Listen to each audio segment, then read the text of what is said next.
Bonjour à tous et bienvenue dans ce nouvel épisode de podcast dans lequel on va parler marketing et plus particulièrement de 10 erreurs que l'on commet souvent dans le domaine du marketing. Avant de commencer, je voulais juste partager une information. Le 30 novembre, je sors la nouvelle version du planning réseaux sociaux. Donc, pour rappel, j'avais fait un planning 2022-2023, donc qui s'est allé de septembre 2022 à août 2023. Donc, c'était un planning de réseaux sociaux avec 365 jours de contenu déjà préparé pour les auteurs qui s'adressent à leurs lecteurs, qui s'adaptaient à tous les genres. Donc, ça permettait d'engager sa communauté, de solidifier la relation, de fidéliser ses lecteurs. Et donc je l'ai mise à jour en version 2024, donc cette fois c'est du 1er janvier au 31 décembre, 366 jours de contenu. Attention, le contenu, les idées n'ont pas changé. Donc j'ai juste amélioré des petites choses ici et là, mais il n'y a pas de grosses modifications. Donc je n'ai pas changé le contenu, ce qui veut dire que si vous avez déjà acheté la version 2022-2023, n'achetez pas la nouvelle version. D'ailleurs, pour toutes les personnes qui ont déjà acheté la précédente version, si vous m'envoyez un petit mail, je vous envoie la nouvelle version gratuitement. Donc je vous l'envoie par mail directement. Je trouve anormal de vous refaire payer si jamais vous voulez racheter un planning alors que vous l'avez déjà acheté et que le contenu n'a pas changé. Et ça vous permettra d'avoir un planning à jour avec les bonnes dates pour l'année 2024. En revanche, si vous n'aviez pas acheté la version précédente, le planning sera disponible le 30 novembre sur la boutique, donc sur rêvedauteur.fr. Passons maintenant aux 10 erreurs marketing. La première chose à faire, c'est de distinguer marketing et communication. Le marketing, en fait, c'est toute la stratégie que l'on met en place pour parler, en général, de ses produits ou de ses services, et donc, dans notre cas, pour promouvoir notre univers et nos romans. La communication, c'est ce qu'on va utiliser pour promouvoir le roman. C'est-à-dire que la communication, ce n'est qu'un bout de la stratégie, donc ce n'est qu'un bout du marketing. Le marketing englobe plusieurs choses, dont la communication. Donc la communication, c'est l'ensemble des moyens et techniques qui permettent la diffusion d'un message auprès des lecteurs pour contribuer en fait à atteindre l'objectif marketing. En l'occurrence, l'objectif marketing pour nous, c'est de vendre nos romans. Donc aujourd'hui, on va parler de 10 erreurs marketing. Donc dans le lot, il va y avoir des erreurs de communication, mais on va voir plus large. Évidemment, il y a des erreurs dont vous avez forcément entendu parler. Vous le savez, je propose des choses simples parce que pour moi, il faut toujours revenir aux bases, revenir aux fondamentaux. On n'a pas besoin d'aller toujours dans le détail dans des choses plus complexes si on n'arrive pas encore à appliquer les fondamentaux, la base, si on n'en a pas encore bien connaissance ou si on n'arrive pas encore à les mettre en pratique. Donc aujourd'hui, on va parler de 10 erreurs assez basiques, mais il faut les connaître pour pouvoir en fait les éviter. La première erreur, c'est de ne pas commencer la promotion de son roman avant sa publication, avant sa sortie. Ça, c'est une erreur qu'on commet en général davantage quand on en est à son premier roman.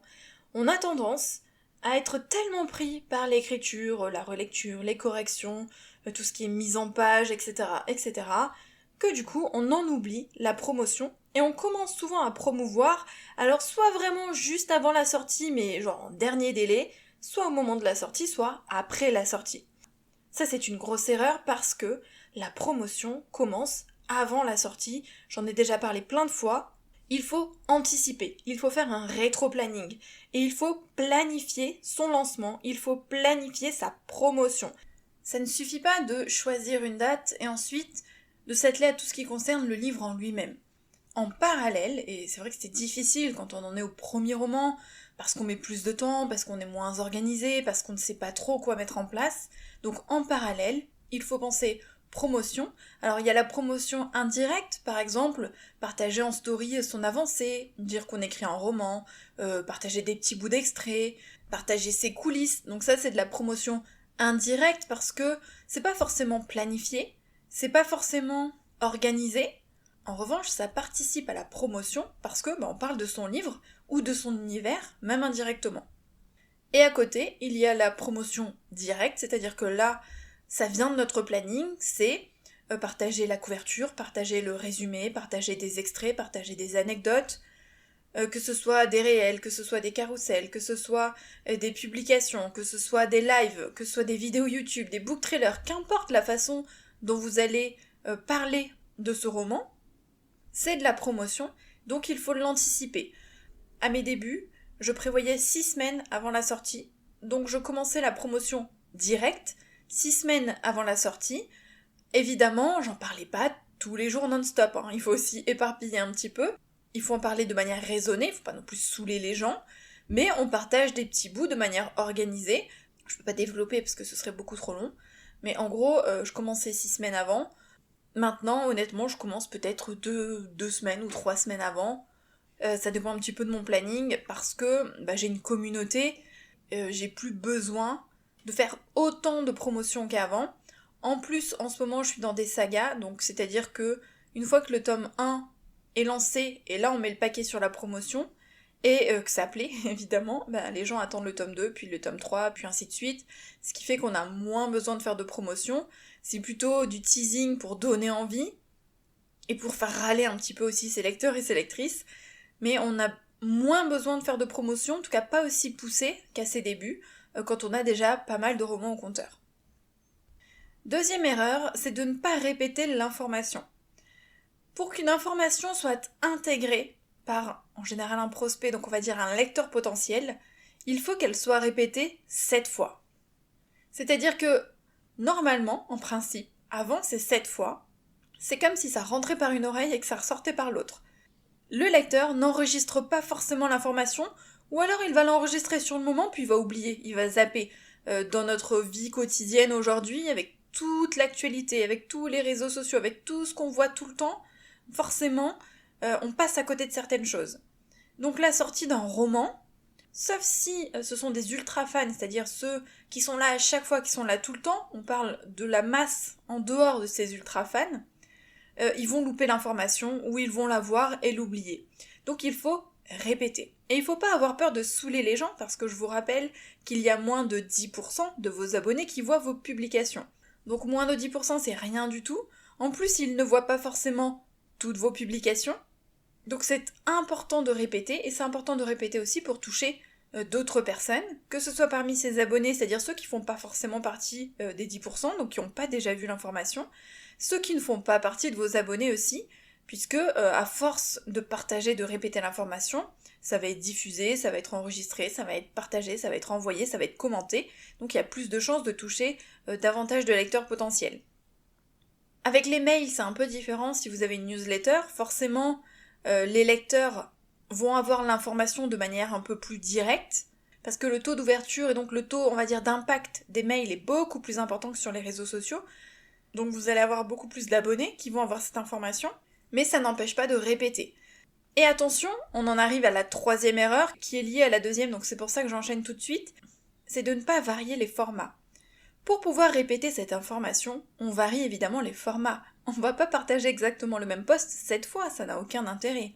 Donc on varie. Le format, c'est-à-dire que je vais partager une fois une story, puis après une publication, puis après un réel, puis après je vais faire un petit live, et puis je vais envoyer une newsletter, etc. Mais aussi varier l'angle d'attaque. C'est-à-dire que on va pas, imaginons, partager à chaque fois juste la couverture et le résumé dans des formats différents.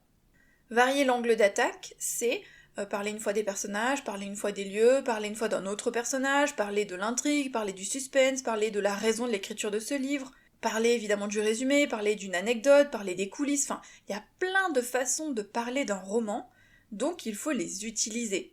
On varie du coup l'angle d'attaque et on varie les formats. Quatrième erreur, c'est de ne pas avoir de cible claire. Alors ça, il y a deux choses. D'une part, un auteur qui veut vendre ses romans doit s'adresser à ses lecteurs, et pas à d'autres auteurs. Il y a beaucoup d'auteurs, et bien sûr j'en fais partie, qui donnent des conseils à d'autres auteurs. Mais c'est pas la même cible. C'est-à-dire que moi, les auteurs à qui je m'adresse, auprès desquels je partage mon contenu, je ne suis pas là pour leur vendre mes romans. Et quand j'en parle, c'est uniquement à titre d'exemple, de partage d'expérience. C'est aucunement pour qu'ils aillent acheter et lire mes livres. Pas du tout, c'est pas du tout l'objectif. Les auteurs ne sont pas ma cible pour tout ce qui concerne mes romans. Pour mes romans, ma cible, ce sont mes lecteurs. Donc il faut avoir une cible claire à ce niveau-là, c'est-à-dire qu'il faut savoir à qui on s'adresse et pourquoi on s'adresse à cette cible-là. Et il faut aussi avoir une cible beaucoup plus claire, c'est-à-dire dresser un persona. Alors je vais pas développer, parce que c'est encore une fois beaucoup trop long. Le persona, en gros, si je devais résumer très grossièrement, hein, c'est le lecteur type, celui qui va lire vos livres. À qui est-ce que vous vous adressez ? Plutôt des hommes, plutôt des femmes, quelle tranche d'âge ? Plutôt des adolescents, des enfants, si vous écrivez dans la jeunesse. Niveau social, métier, hobby, qu'est-ce qu'ils font, quelle est leur routine type. Voilà, il faut dresser un persona. Le persona, en fait, c'est la carte d'identité méga détaillée du lecteur potentiel pour savoir à qui on s'adresse, parce qu'en fonction de la cible, on ne va pas partager les mêmes informations, donc c'est important de savoir à qui on s'adresse pour adapter son message. 5e erreur, c'est de ne pas avoir de liste email, donc de newsletter. Alors ça, c'est une très très très très grosse erreur, parce que la newsletter, c'est un indispensable. Je pense que vous le savez, j'en ai déjà parlé plein de fois, j'ai même fait 3 ou 4 épisodes de podcast, 3 sur 4 je sais plus, sur pourquoi faire une newsletter, quel contenu partager, quelle est la forme de la newsletter, etc. Donc la newsletter, c'est super important. Je vais pas redévelopper, je vous invite plutôt à aller écouter les épisodes, parce que encore une fois, c'est beaucoup trop long. Mais la newsletter vous appartient, en tout cas la liste d'abonnés vous appartient. C'est un moyen direct de parler à ses lecteurs, en plus souvent ce sont des fans ou des ultra fans. La liste vend, c'est-à-dire que c'est l'un des meilleurs moyens pour convertir, le taux de conversion est très très haut en newsletter comparé aux réseaux sociaux. Et avec les réseaux sociaux, le message est très très peu délivré, on l'a dit tout à l'heure, moins de 10% des abonnés voient nos publications. Ça augmente si jamais il y a beaucoup d'engagement et que le post marche vraiment bien, mais d'une manière générale d'abord c'est moins de 10%, alors que pour la newsletter c'est beaucoup plus important. En moyenne, il y a un taux d'ouverture à 20%, quand on est à 20% c'est très bien, mais on peut tabler beaucoup plus haut, autour de 40, 50, voire parfois 60% en fonction de son nombre d'abonnés. La délivrabilité est beaucoup plus importante, le taux d'ouverture est beaucoup plus important, et le taux de conversion est encore plus important, il explose. 6e erreur, si on publie sur Amazon KDP, c'est de ne pas prendre le temps de peaufiner les mots-clés, la description, les catégories. Ce sont 3 points essentiels pour marcher sur Amazon KDP. Je vous rappelle que j'ai fait une formation à ce sujet, c'est comment publier et optimiser son compte KDP. Donc c'est-à-dire qu'on revoit toutes les étapes de publication et toutes les optimisations à chaque étape, c'est-à-dire comment faire en sorte de gagner en visibilité pour avoir encore plus d'impact sur Amazon. Et donc c'est super important de réfléchir à ces mots-clés, de les changer régulièrement si jamais ça ne marche pas bien, de réfléchir à ces catégories pour qu'elles soient vraiment bien adaptées à son roman, et de peaufiner sa description. La description, ce n'est pas qu'un résumé. On pourrait, mais c'est pas suffisant aujourd'hui, il y a tellement de concurrence. Il faut plus que ça pour convaincre, il faut qu'il y ait des informations, il faut qu'il y ait des informations clés, et il faut que la page de description soit attirante, attractive. Il faut que ça rende le lecteur curieux, curieux d'aller plus loin, curieux de cliquer, pourquoi pas pour lire le début du roman, ou pour emprunter ou pour acheter directement. Donc on prend le temps de peaufiner toutes ces informations-là sur KDP. Et j'ai envie de dire, sur les autres plateformes, si jamais vous publiez sur Kobo ou autre, on fait la même chose. 7e erreur, c'est de ne pas suivre les tendances.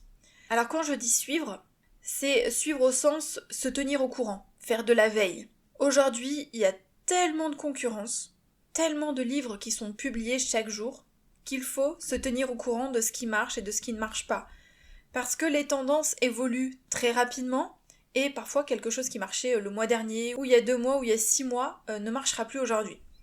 Donc les tendances, c'est à la fois voir comment on écrit des résumés, quelles sont les couvertures qui marchent dans le genre de roman que vous écrivez en ce moment. Est-ce que c'est des couvertures avec des dessins? Est-ce que c'est avec des personnages? Est-ce que c'est avec des objets? Est-ce que ce sont plutôt des photos? Il y a plein d'éléments différents qui entrent en ligne de compte. Petite précision aussi, entre le marché français et les marchés étrangers, c'est aussi pas les mêmes tendances, donc ça aussi il faut faire attention si jamais vous voulez publier ailleurs, donc traduire vos romans. Il faut voir aussi ce qui marche en ce moment. Est-ce que ça c'est pas trop démodé? Est-ce que c'est pas trop vu et revu? Ça veut pas dire que vous ne pouvez pas vous en servir et pas publier dans ces domaines-là ou ce type d'histoire-là. Hein. Vous faites ce que vous voulez évidemment, mais c'est bien de savoir. C'est bien de savoir, c'est important de savoir, j'ai envie de dire, parce que ça permet de s'adapter, ça permet peut-être d'adapter son message, sa façon d'aborder les choses, et peut-être de se dire, bon, je sais que ça, en ce moment ça marche pas très bien, ça marchait il y a 6 mois, il y en a trop eu, les gens en ont un petit peu marre, mais je tente quand même. Mais il faut en avoir conscience parce que sinon on risque d'être vraiment déçu si ça ne marche pas. Donc on suit les tendances, on se tient au courant, on fait de la veille, on peut s'adapter aux tendances ou non, en fonction de ce que vous avez envie de faire. Encore une fois, on est libre de faire ce qu'on veut, en tout cas en auto-édition. Donc faire de la veille, dans tous les cas, c'est important. Tout comme faire de la veille sur les réseaux sociaux, c'est important. À un moment donné, c'était les réels avec des danses, tout le monde se mettait à danser. Après, c'était les réels avec des personnes qui pointaient des phrases ou des éléments du doigt. Voilà, ça évolue aussi. Un coup, c'est les réels, un coup, c'est les stories qui marchent, un coup, c'est les carousels, un coup, c'est les posts fixes, un coup, c'est tel réseau social, et puis après, c'est un autre. Donc, ça aussi, ça fait partie de la veille, parce que je vous rappelle qu'en tant qu'auteur indépendant, tout ce qui est écriture ne suffit pas. Toute la partie marketing, toute la partie promotion, toute la partie publication aussi, tout ce qu'il y a autour est important, donc on doit faire de la veille dans plusieurs domaines. 8e erreur, c'est de ne pas comprendre que son livre est un produit. Alors ça fait grincer des dents, même si ça a pas mal évolué, je pense, ces dernières années avec la montée en puissance de l'auto-édition. Au tout début, quand on disait un livre, c'est un produit, oulala, ça piquait. Ça piquait parce que tout de suite on se dit, ah bah non, un livre, c'est artistique, on l'écrit avec nos tripes, avec notre cœur, c'est de l'art, donc on peut pas le vendre, c'est pas un produit marketing, c'est pas un aspirateur ou une télévision. Et pourtant, même si oui, ce n'est pas un aspirateur ou une télévision, c'est un produit. Les gens vont dépenser de l'argent pour acheter le livre, donc c'est un produit.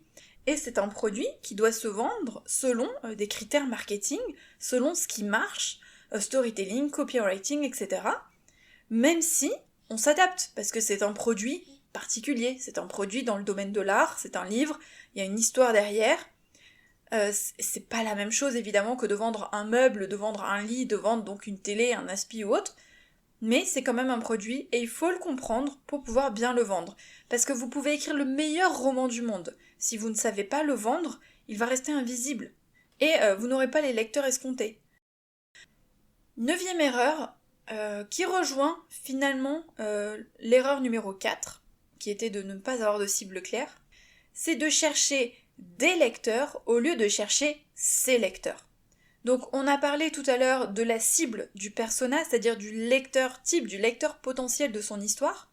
Ce qu'il faut comprendre, c'est que le livre ne plaira pas à tout le monde, bien évidemment, et donc il ne faut pas s'adresser à tout le monde, il ne faut pas faire quelque chose de général, de global, pour essayer d'atteindre le plus de monde possible.